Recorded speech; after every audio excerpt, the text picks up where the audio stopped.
Isang madilim na gabi, sa isang lumang bahay na halos gumuho na, naninirahan si Aling Celia.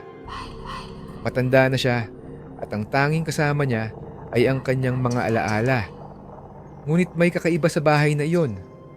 Mga bulong, mga anino at isang malamig na hangin na tila sumasaksak sa buto.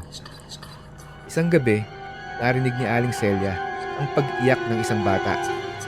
Mahina, malayo, pero tiyak na galing sa loob ng bahay.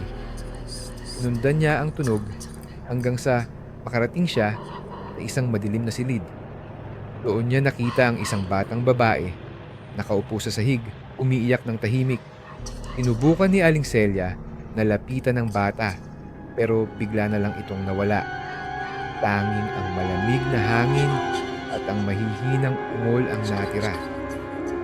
Mula noon, palagi na siyang binabagabag ng mga anino at bulong. Parang may gustong makipag-usap sa kanya, pero hindi niya maintindihan. Isang umaga, natagpuan si Aling Celia na wala ng buhay. Ang kanyang mukha puno ng takot. At sa tabi niya, isang maliit na laruan, isang manika na may mga mata at tila nanilisik. Ang manika na yon ay hindi niya pag-aari. Ang manika na yon ay para sa bata na kanyang nakita sa madilim na silid.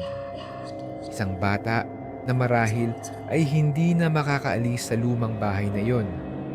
Isang bata na naghihintay pa rin ng tulong.